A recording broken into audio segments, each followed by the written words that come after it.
नमस्कार. महाराष्ट्र योजना कॉर्नरमध्ये आपल्या सर्वांचे स्वागत आहे.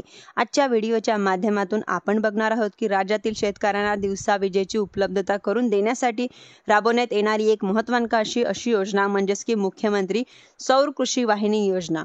याचबरोबर लाभार्थ्यांना घरावरील सोलार उपलब्ध करून देण्यासाठी राबवली जाणारी एक योजना म्हणजे तीच PM सूर्यघर योजना. या दोन्ही योजनांच्या संदर्भात राज्य शासनाच्या माध्यमातून एक अतिशय महत्त्वाचा निर्णय घेण्यात आलेला आहे. या संदर्भातील महत्त्वाचा GR म्हणजेच की 5 जून 2025 रोजी निर्गमित करण्यात आलेला आहे, ज्यांच्यामुळे मुख्यमंत्री सौर कृषी वाहिनी योजना व PM सूर्यघर योजना राज्यात राबवण्यासाठी एक टास्क फोर्सची निर्मिती करण्यात आलेली आहे. एकंदरीत आपण जर पाहिलं तर शेतकऱ्यांसाठी विजेचा जो वापर आहे मोठ्या प्रमाणात आहे. शेतकऱ्यांना सध्या विजेचा उपलब्धता ही रात्री किंवा दिवसा 8 ते 10 तास करून दिली जाते.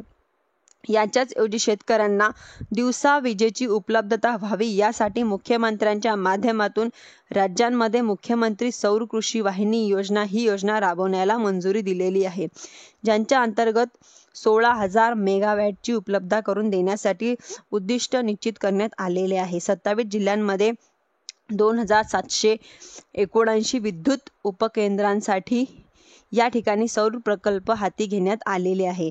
जे सौर प्रकल्प ऑक्टोबर 2026 पर्यंत पूर्ण करण्याचा शासनाचा मानस आहे. परंतु हे प्रकल्प राबवले जात असताना उभा केला जात असताना बऱ्याच साऱ्या स्थानिक अडचणी येत आहे.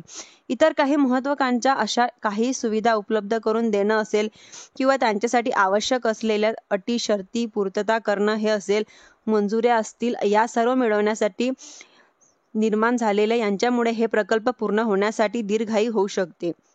याच पार्श्वभूमीवरती राज्य शासनाच्या माध्यमातून हा एक महत्त्वपूर्ण असा निर्णय घेण्यात आलेला आहे.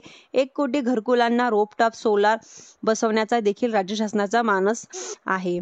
यांच्या माध्यमातून 3500 मेगावॅट क्षमतेचा रूफटॉप सोलार देखील स्थापित करण्यात येणार आहे. आणि याच पार्श्वभूमीवरती सरावती जिल्हाधिकारी हे अध्यक्ष असतील आणि यांच्या अध्यक्षतेखाली या ठिकाणी टास्क फोर्स निर्मिती करणार असल्याचे मुख्य कार्यकारी अधिकारी, जिल्हा परिषद किंवा पोलीस अधीक्षक, वन विभागीय अधिकारी या ठिकाणी सदस्य असणार आहे. जिल्हाधिकारी हे सदस्य सचिव असतील, तर जिल्हा भूसंपादन अधिकारी, मुख्य अभियंता महानिर्मिती कंपनी असतील, अधीक्षक अभियंता महावितरण कंपनी, जिल्हा विद्युत निरीक्षक किंवा विद्युत निरीक्षलाय व्यवस्थापक, जिल्हास्तरीय कार्यालय महाऊर्जा याचप्रमाणे संबंधित प्रकल्प अंमलबजावणी एजन्सी विकासाचे प्रतिनिधी या ठिकाणी या टास्क फोर्सचे सदस्य असणार आहे.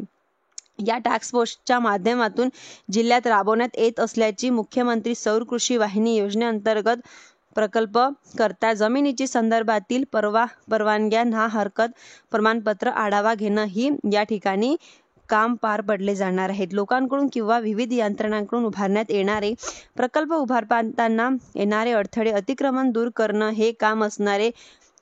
ओडलचे प्रश्न निकाली काढणं, वन विभागाच्या मुद्द्याबाबत जे काही निराकरण असतील, अंमलबजावणीचा आढावा घेणं, प्रगतीचे पुनर्वलोकन करणं, याचप्रमाणे विकासाच्या या ज्या अडचणी असतील त्या अडचणी दूर करणं, प्रधानमंत्री सूर्यघर मोफत बिजली योजनेच्या प्रगती आढावा घेणं, शासकीय कार्यालयाच्या इमारतीवरती रूफटॉप सोलार स्थापित करण्याचा कृती आराखडा करणार आहेत. धन्यवाद. तुम्हाला जर हा GR बघायचा असेल तर तुम्ही महाराष्ट्र गव्हर्नमेंट या संकेतस्थळावर बघू शकता. धन्यवाद.